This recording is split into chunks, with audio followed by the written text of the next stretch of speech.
ओ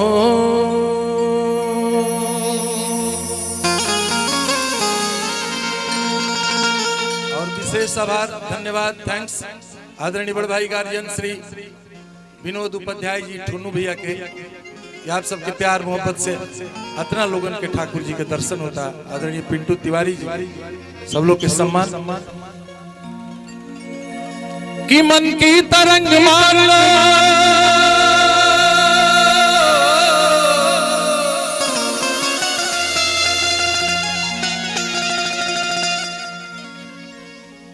श्री रामचरितमानस में बात लिखल बा कि कुमति सुमति सबके उड़ रहे नेगेटिव पॉजिटिव नकारात्मक सकारात्मक सब में बा लेकिन केकर निमन का ज्यादा बा आ केकर बौर का ज्यादा बा दूसर का लाइन से स्पष्ट कल गई कि जहां सुमति तहां संपत्ति। तो संपत्ति के माने हमने मूर्ख लोग पैसा रुपया बुझेला पढ़ल लिखल लोग ज्ञानी लोग ज्ञान के एक दूसरा के प्यार के संपत्ति बुझेला आ तुच्छ मनुष्य बस संपत्ति माने पैसा। कैसे क्षमा चाहते हुए हमने के घर के लोग आवेला प्रातः स्मरणीय गुरुदेव मानस हंस स्वर्गीय गायत्री ठाकुर जी बात बात में कहत नहीं तो हमनी के अपन गवनई के शुरुआत करनी जा बात बोल के कि मन की तरंग मार लो बस हो गया भजन आदत बुरी सुधार लो बस हो गया।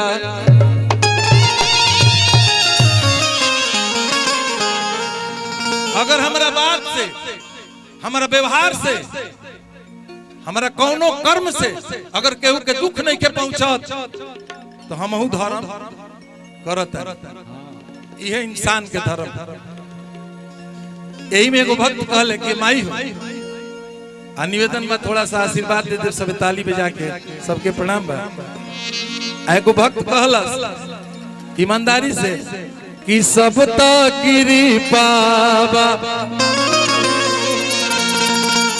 हई जौन हम बानी चाहे रउआ सब बानी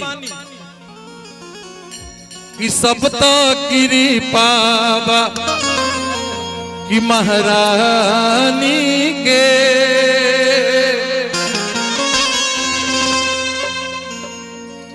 तनी नीक लागी तनी थपरी बजाई सब ठाकुर जी के दरबार में बानी कि सब कृपा महारानी के कि हम तो बुलबुल बानी पानी के सब कृपा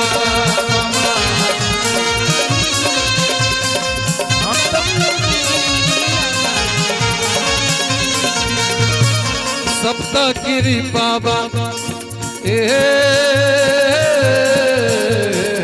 मैया कि सब कृपा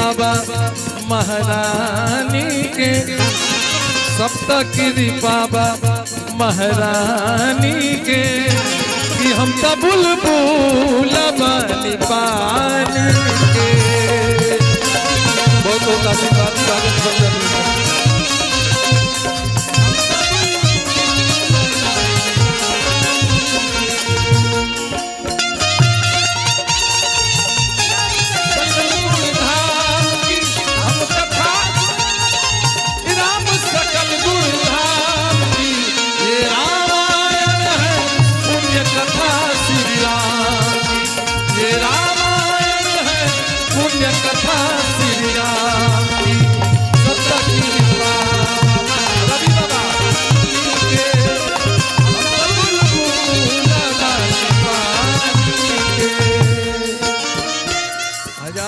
रुपया का आशीर्वाद ठाकुर जी की कृपा से आदरणीय बड़का भैया की तरफ से श्री सुशील भैया सुशील राय जी एकौना निवासी आदरणीय भैया की तरफ से बहुत बहुत सम्मान स्वागत। अब भक्त कहले के माई कि हमारा ऐसन करम अभागा के स्वागत। अभागा के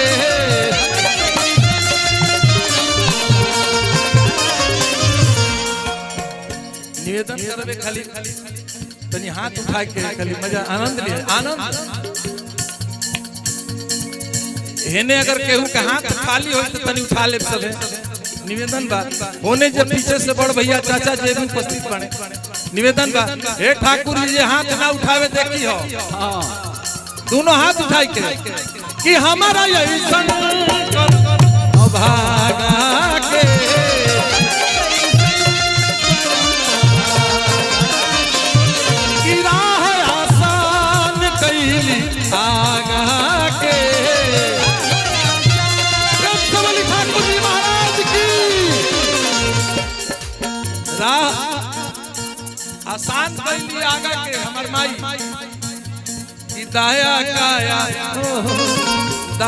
काया पोबा दयानी के कि दाया काया पोबा दयानी के कि हम तो बुलबुल बानी पानी के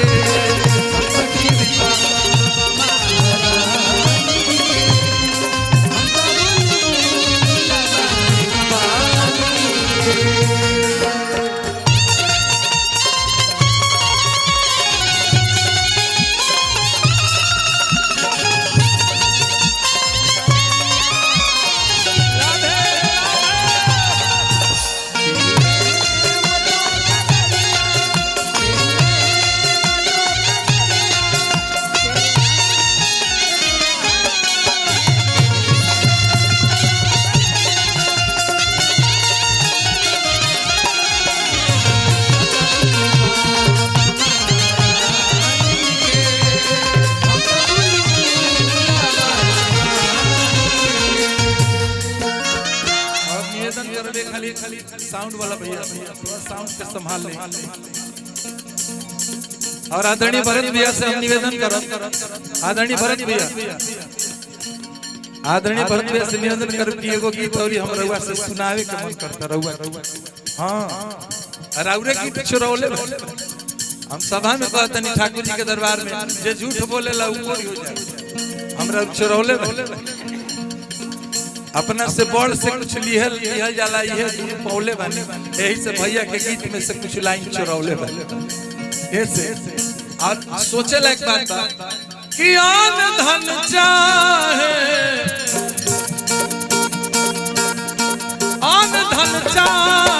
जवन दौलत बा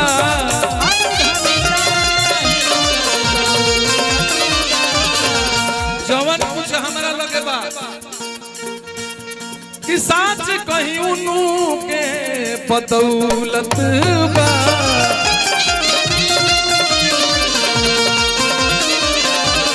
और बहुत ही प्यारा पुरस्कार बड़ भाई श्री संजय ओझा निपट बहुत ही बढ़िया गीतकार भैया के गीत हम गाइला आज सबके सामने प्रस्तुत भी कैले बनी कतने देख के बलिदान बनत हटे राम के मंदिरवा बड़ी इज्जत मान सम्मान मिलल आप लोगों के दिल में कि अन धन चाहे जवन दौलत बा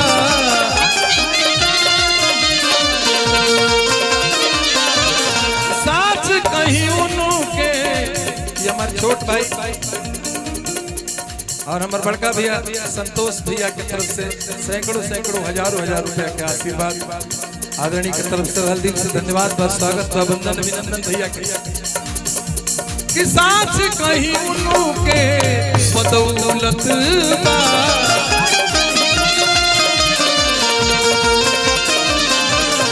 अन धन चाहे जवन दौलत बा साच कहीं उनु के बदौलत बा अरे पगला उनका यही दोसर मानी के बहुत बहुत सम्मान स्वागत मनीष बाबू की तरफ से बहुत बहुत पुरस्कार दिल से धन्यवाद और स्वागत उनका यही दोसर मानी के हम तो बुलबुल बानी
प्यारा प्यारा आशीर्वाद छोट भाई और रुआ सबके गांव के ग्राम प्रधान बहुत ही यशस्वी और माता रानी के परम प्रिय भक्त छोट भाई रवि उपाध्याय आदरणीय रवि बाबू की तरफ से बहुत बहुत सम्मान स्वागत बहुत बहुत पुरस्कार बड़ भाई आदरणीय हमारे संतोष भैया की तरफ से रहल दिल से धन्यवाद और आदरणीय बड़ भाई हमारे शिवाजी भैया मैं दवाई वाई के दुकान सब फैक्ट्री बंद करके सब लोग ऐसे उपस्थित बा सबके सम्मान बा प्रणाम बा और आखिर में किसानों संग दिल जीवन संवर ली हो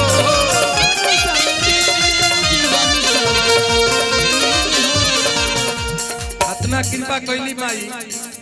किसाक या साक के तरली हो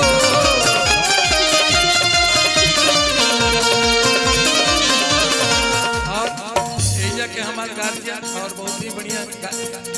गायक तरफ से सुन सुन के सीखले बनी आदरणीय राउत चाचा जी आदरणीय के दिल से सम्मान व प्रणाम बा किसानों संग दिल जीवन संवरली हो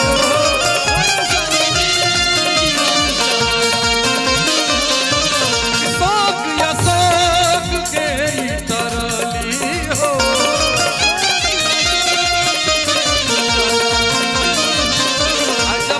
कृपा होई किरीणी बानी हे मेहरबानी के किरीणी बानी हे मेहरबानी के हम तो बुलबुल बानी